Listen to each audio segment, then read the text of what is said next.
अस्सलाम वालेकुम, कैसे हैं आप सब। तो आज हम स्टार्ट करने जा रहे हैं एक्सरसाइज 1B का क्वेश्चन नंबर 5। तो मेरे पास ये थिंक न्यू सिलेबस मैथमेटिक्स की बुक 2 है और उसका ये 8th एडिशन मेरे पास मौजूद है और इस एडिशन का ये चैप्टर नंबर 1 चल रहा है। मैंने इस चैप्टर के नेम से एक सेपरेट प्लेलिस्ट बनाई हुई है, उसका लिंक भी नीचे डिस्क्रिप्शन में दिया हुआ है ताकि आप लोगों को इस चैप्टर से रिलेटेड तमाम सॉल्यूशंस इसी प्लेलिस्ट में आसानी से मिल सकें। इसके अलावा आपको डिस्क्रिप्शन में मेरे सोशल अकाउंट्स के लिंक यानी मेरी फेसबुक प्रोफाइल, मेरी इंस्टाग्राम प्रोफाइल और मेरा ईमेल आईडी भी मिल जाएगा। आप इन्हीं अकाउंट्स के थ्रू अपने क्वेश्चंस को, सजेशंस को मुझ तक भी पहुंचा सकते हैं। तो आइए स्टार्ट करते हैं क्वेश्चन नंबर 5 को।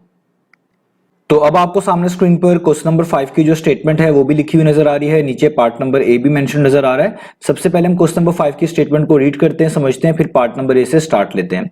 तो इधर लिखा हुआ है स्टेटमेंट में, state the equation of each of the following lines given its gradient and y intercept. तो आपको कहा जा रहा है कि क्वेश्चन नंबर 5 के डिफरेंट पार्ट्स में आपको डिफरेंट लाइंस की ग्रेडियंट के बारे में भी बता दिया गया है और उनके वाई इंटरसेप्ट के बारे में भी बता दिया गया है। तो आप ग्रेडियंट और वाई इंटरसेप्ट की मदद से उन लाइन की इक्वेशन को फाइंड आउट करके दिखाएं, उन लाइन की इक्वेशन को लिखकर दिखाएं। अब इससे पहले वाले क्वेश्चन में मैं आपको बता चुका हूं कि ग्रेडियंट किसको बोलते हैं और वाई इंटरसेप्ट किसको बोलते हैं और कैसे किसी इक्वेशन की मदद से आप ग्रेडियंट और वाई इंटरसेप्ट की वैल्यू को बता सकते हैं। अब यहां पर हमारा काम जो है वो ये है कि हमने ग्रेडियंट और वाई इंटरसेप्ट की मदद से इक्वेशन निकालकर दिखानी है। पिछले क्वेश्चन में इक्वेशन दी हुई थी, उसकी मदद से ग्रेडियंट और वाई इंटरसेप्ट निकालना था। तो मैंने आपको ग्रेडियंट पिछले क्वेश्चन में समझाया था कि ग्रेडियंट आपको यह बता रहा होता है कि लाइन कितनी स्टीप है और इसको आप आसान अल्फाज में उर्दू में यूं भी समझ सकते हैं कि एक लाइन में कितनी ढलवान मौजूद है वो भी उसकी ग्रेडियंट को ही रिप्रेजेंट कर रही होती है। एक लाइन स्ट्रेट होने से कितना दूर होती जाती है वही उसकी ग्रेडियंट को रिप्रेजेंट कर रही होती है। और वाई इंटरसेप्ट के बारे में मैंने आपको यह बताया था कि आपकी लाइन वाई एक्सिस पे जिस पॉइंट पर टच करती है उसी को हम वाई इंटरसेप्ट बोलते हैं और वाई इंटरसेप्ट को सी के साथ जो है वो रिप्रेजेंट किया जाता है और ग्रेडियंट को एम के साथ रिप्रेजेंट किया जाता है। तो अब आप नीचे ए पार्ट में अगर देखें, आपको ग्रेडियंट भी बताया गया है किसी लाइन का और वाई इंटरसेप्ट भी बता दिया गया है। तो आपने इस ग्रेडियंट और वाई इंटरसेप्ट की मदद से उस लाइन की इक्वेशन फाइंड आउट करके दिखानी है। तो यहां पर भी आपको स्लोप इंटरसेप्ट फॉर्म ही काम आने वाली है जो मैंने आपको क्वेश्चन नंबर 4 में समझाई थी। उसी स्लोप इंटरसेप्ट फॉर्म की मदद से आप आसानी से किसी भी लाइन की इक्वेशन लिख सकते हैं अगर आपको ग्रेडियंट और वाई इंटरसेप्ट पहले से ही मालूम हो। तो हम यहां पे यही लिखेंगे। सबसे पहले हम स्टार्ट करेंगे इसके सॉल्यूशन को इसी बात से कि यूजिंग स्लोप इंटरसेप्ट फॉर्म। तो हम यहां पर स्लोप इंटरसेप्ट फॉर्म को यूज करेंगे। अब स्लोप इंटरसेप्ट फॉर्म आपको याद होनी चाहिए, दैट इज वो क्या होती है, वो होती है y is equal to mx plus C. तो आप जब भी किसी भी लाइन इक्वेशन ऑफ लाइन को इस फॉर्म में लिखते हैं जिसमें y सेपरेट हो, x वाली टर्म्स और कांस्टेंट वाली टर्म्स इस तरह राइट साइड पे सेपरेट हो, तो आप कहते हैं आपने उसको स्लोप इंटरसेप्ट फॉर्म में रिप्रेजेंट किया है। इसको इक्वेशन ऑफ लाइन भी कहा जाता है जनरली। तो इसका फायदा क्या होता है कि जब भी आप किसी भी इक्वेशन को इस फॉर्म में लिख रहे होते हैं तो जो x का आपके पास कोफिशिएंट होता है, जिस तरह यहाँ पे m लिखा हुआ है, इसी को हम ग्रेडियंट बोलते हैं। ये बेसिकली आपके पास क्या होता है, ग्रेडियंट। और ये जो एट द एंड कांस्टेंट लिखा होता है इसको हम बोलते हैं y इंटरसेप्ट। ये हमारा होता है हमेशा y इंटरसेप्ट। तो अगर आपको पहले से ही ग्रेडियंट पता हो और y इंटरसेप्ट पता हो, आप जस्ट स्लोप इंटरसेप्ट फॉर्म में ग्रेडियंट और y इंटरसेप्ट की वैल्यू पुट करके आराम से बता सकते हैं कि उस लाइन की इक्वेशन क्या बनती है जिसका ग्रेडियंट और y इंटरसेप्ट आपको पता है। तो हमने भी यहां पर यही करना है। तो हम यहां पे लिखेंगे एज ग्रेडियंट कितना है, m से रिप्रेजेंट करेंगे 2, एज ग्रेडियंट इज 2 एंड और हमारे पास y इंटरसेप्ट क्या है, 4। y इंटरसेप्ट को c से लिखते हैं तो c इज इक्वल टू 4। क्योंकि हमें दोनों चीजें गिवन है तो अब हम ये सारी वैल्यूज कहां पे पुट कर देंगे, इस वाली स्लोप इंटरसेप्ट फॉर्म में। तो हम यहां पे लिखेंगे so y is equal to mx plus c होते हैं ना स्लोप इंटरसेप्ट फॉर्म। तो m तो आपको पता है m कितना है, वो है 2। तो आप m की जगह पे 2 पुट करेंगे तो आ जाएगा 2x प्लस c की जगह पे क्या लिखेंगे, 4। सो आपके पास आ गई कि वो लाइन जिसका ग्रेडियंट 2 होगा और y इंटरसेप्ट फॉर्म होगा 4 होगा, उस लाइन की इक्वेशन बनती है y is equal to 2x plus 4। तो बस हमने यही फाइंड आउट करके दिखाना था। तो आपने हमेशा बस याद रखना है कि स्लोप इंटरसेप्ट फॉर्म आपको याद होनी चाहिए। इसमें जो ग्रेडियंट होता है उसको m से रिप्रेजेंट करते हैं, y इंटरसेप्ट को c से रिप्रेजेंट करते हैं। आपके पास जो ग्रेडियंट और y इंटरसेप्ट गिवन होगा आपने जस्ट उसकी वैल्यूज इस इक्वेशन में पुट कर देनी है, m की जगह पर m की वैल्यू, c की जगह पर c की वैल्यू। तो आपको ऑटोमेटिकली जो है इक्वेशन जो है मिल जाएगी अपनी लाइन की। तो उम्मीद है आपको पार्ट समझ आ गया होगा। इसी तरीके से बाकी पार्ट भी करने हैं। तो आइए इसका नेक्स्ट पार्ट करते हैं।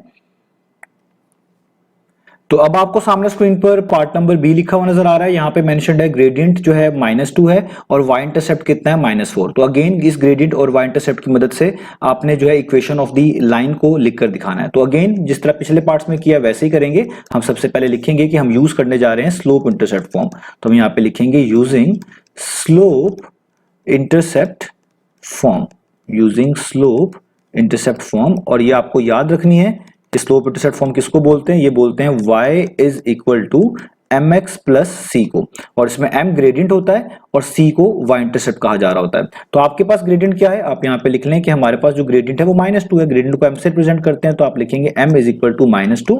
और आपके पास y इंटरसेप्ट क्या है, y इंटरसेप्ट को c से लिखते हैं, वो -4 है, and c is equal to -4। तो अब आपने ये सारी की सारी वैल्यूज इस इक्वेशन में पुट कर देनी है, तो आपको ऑटोमेटिकली उस लाइन की इक्वेशन मिल जाएगी जिसका ग्रेडियंट -2 और y इंटरसेप्ट जो है -4 होगा। तो अब आप यहाँ पर ये वैल्यूज को पुट कर दें तो देखिए y तो वैसे का वैसे ही आएगा, इक्वल टू का साइन, m की जगह पर m की वैल्यू जो कि है -2 तो आप लिखेंगे -2, x साथ वैसे का वैसे ही, प्लस वैसे का वैसे ही, c की जगह पे -4 तो इसको आप राउंड ब्रैकेट्स में इस तरह पुट कर लें -4। और अब इसको थोड़ा सा सॉल्व कर लें तो ये हो जाएगा y is equal to -2x, ये प्लस माइनस क्या होता है माइनस, यहाँ पे माइनस आ जाएगा और यहाँ पे आ जाएगा 4। तो ये देखें आपने equation of the line find out कर ली। अब चलते हैं नेक्स्ट पार्ट की तरफ।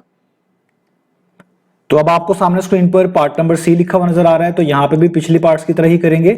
सबसे पहले हम मेंशन करेंगे स्लोप इंटरसेप्ट फॉर्म को, तो उसके लिए लिखेंगे यूजिंग स्लोप इंटरसेप्ट फॉर्म। और ये आपने बस याद रखनी है, स्लोप इंटरसेप्ट फॉर्म आपके आगे भी बहुत काम आने वाली है। तो स्लोप इंटरसेप्ट फॉर्म क्या होती है, वो होती है y is equal to mx plus c, जिसमें m ग्रेडियंट को रिप्रेजेंट कर रहा होता है और c y इंटरसेप्ट को रिप्रेजेंट कर रहा होता है। अब आप देखिए आपके पास ग्रेडियंट की क्या वैल्यू है, तो आपके पास ग्रेडियंट की वैल्यू है 1, तो आप लिखेंगे as m is equal to 1। और देखिए आपके पास y इंटरसेप्ट की क्या वैल्यू है, y इंटरसेप्ट को रिप्रेजेंट करते हैं c के साथ, तो उसकी वैल्यू है -1/5, तो आप लिखेंगे and c is equal to -1/5। अब आपने ये दोनों वैल्यूज इस इक्वेशन में पुट कर देनी है, तो आपके पास आपकी लाइन की इक्वेशन आ जाएगी। तो हम यहाँ पे लिख लेते हैं कि जी अब हमारे पास जो लाइन की इक्वेशन बनेगी वो क्या बनेगी, यहाँ पर हम ये सारी वैल्यूज जो है इसमें पुट कर देते हैं। तो हम लिखेंगे y तो वैसे का वैसे ही आएगा, इक्वल टू का साइन वैसे का वैसे ही, m की जगह पे यहाँ पे वैल्यू आएगी 1, आगे x वैसे का वैसे ही, प्लस आगे c की वैल्यू -1 और 5। इसको आप राउंड ब्रैकेट्स में इस तरीके से लिख लें जैसे मैंने लिखा हुआ है। अब इसको थोड़ा सा और सॉल्व कर लें तो यहाँ पे लिखें y is equal to 1x को खाली आप x भी लिख सकते हैं, दोनों का मीनिंग सेम ही होता है, प्लस माइनस क्या होता है माइनस, और आगे आ जाएगा 1/5। तो ये आपने अपनी जो है उस लाइन की इक्वेशन फाइंड आउट कर ली जिसका ग्रेडियंट और y इंटरसेप्ट आपको गिवन था। तो यहाँ पर ये वाला पार्ट फिनिश हुआ। अब चलते हैं नेक्स्ट पार्ट की तरफ। तो अब हम स्टार्ट कर लेते हैं पार्ट नंबर डी को। तो पार्ट नंबर डी में भी हमें ग्रेडियंट गिवन है, y इंटरसेप्ट गिवन है, हमने इक्वेशन ऑफ द लाइन बतानी है। तो सबसे पहले हम स्लोप इंटरसेप्ट फॉर्म का यूज करेंगे, तो इसलिए हम यहाँ पे लिखेंगे using slope intercept form, using slope intercept form. तो स्लोप इंटरसेप्ट फॉर्म आपने याद रखनी है, वो क्या होती है, वो होती है y is equal to mx plus c।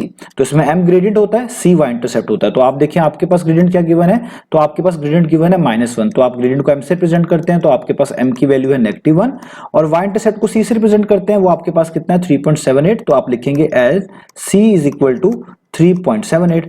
अब आप ये सारी की सारी वैल्यूज ऊपर वाली इक्वेशन में पुट कर देंगे तो आपको आपकी इक्वेशन मिल जाएगी, y वैसे का वैसे ही, इक्वल टू का साइन वैसे ही, m की जगह पे वैल्यू -1, आगे x वैसे का वैसे ही, प्लस वैसे का वैसे ही, c की जगह पे वैल्यू जो कि है 3.78। तो आप देखें आपको ये इक्वेशन मिल गई। इसको आप ऐसे भी लिख सकते हैं, y is equal to -x plus 3.78, दोनों के मीनिंग सेम है। आप इस चाहे -1 को साथ लिख लें या खाली नेगेटिव लिख लें, दोनों का मीनिंग सेम है। तो यहाँ पे डी पार्ट भी हो गया। अब चलते हैं नेक्स्ट पार्ट की तरफ।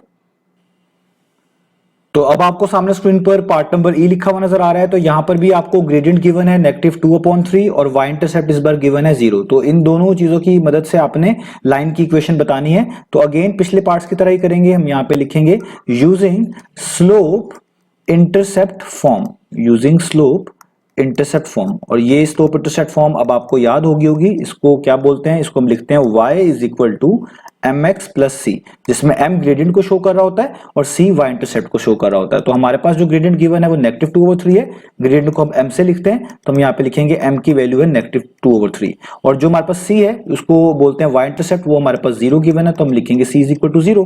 अब ये दोनों वैल्यूज हम ऊपर दी गई इक्वेशन में पुट कर देंगे तो आप देखेंगे जो आपके पास y है वो तो वैसे का वैसे ही आएगा, इक्वल टू का साइन वैसे का वैसे ही, m की जगह पे ये वाली वैल्यू -2/3, x वैसे का वैसे ही और प्लस वैसे का वैसे ही, और c की जगह पे c की वैल्यू जो कि है 0। अब 0 को यहाँ पे लिखने की जरूरत नहीं है तो जस्ट आप ये भी लिख देंगे अगर y is equal to -2/3x तो भी काफी होगा। तो यही आपकी जो है लाइन की इक्वेशन हो जाएगी। अब चलते हैं हम अपने नेक्स्ट पार्ट की तरफ। तो अब आपको सामने स्क्रीन पर पार्ट नंबर जो f है वो लिखा हुआ नजर आ रहा है। तो यहाँ पर आपको ग्रेडियंट गिवन है 0 और y इंटरसेप्ट गिवन है -2/3। तो इन दोनों चीजों की मदद से आपने लाइन की इक्वेशन बतानी है। तो पिछले पार्ट्स की तरह ही करना है, यहाँ पर भी स्लोप इंटरसेप्ट फॉर्म ही हमारे काम आएगी। तो इसलिए हम यहाँ पे लिखेंगे दोबारा से यूजिंग स्लोप इंटरसेप्ट फॉर्म।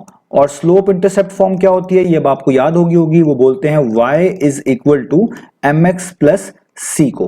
तो यहां पर m ग्रेडियंट होता है और c आपके पास y इंटरसेप्ट होता है। तो देखिए आपको ग्रेडियंट की वैल्यू तो बताई हुई है, वो कितना है 0, तो आप लिखेंगे हमें m की वैल्यू बताई गई है क्योंकि m से रिप्रेजेंट करते हैं ग्रेडियंट को जो कि है 0, और आपको y इंटरसेप्ट की वैल्यू भी बताई हुई है -2/3, तो आप y इंटरसेप्ट को रिप्रेजेंट करते हैं c से, तो आप लिखेंगे c की वैल्यू बताई गई है -2/3।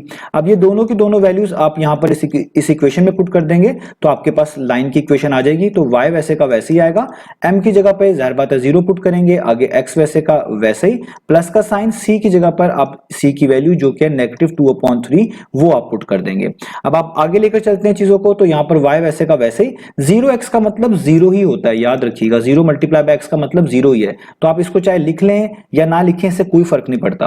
और यहाँ पे प्लस माइनस क्या होता है, वो होता है माइनस, तो जस्ट आएगा माइनस और आगे आ जाएगा 2/3। तो यही आपकी इक्वेशन है। तो 0x को आप लिख लें तो भी ठीक है, ना लिखें तो भी ठीक है, और यहाँ पे प्लस माइनस तो माइनस ही होता है और आगे 2/3 वैसे का वैसा ही। तो ये आपके पास आ गई इक्वेशन ऑफ द लाइन। तो इस तरीके से आपको समझ आया कि अगर आपको ग्रेडियंट और y इंटरसेप्ट बताया गया हो तो आप स्लोप इंटरसेप्ट फॉर्म को यूज करते हुए उसमें ग्रेडियंट और y इंटरसेप्ट की वैल्यू को पुट करके अपनी लाइन की इक्वेशन फाइंड आउट कर सकते हैं। तो उम्मीद है सारे सॉल्यूशंस क्लियर हो गए होंगे। इंशाल्लाह अब हम नेक्स्ट वीडियो में मिलेंगे बाकी सॉल्यूशंस के साथ।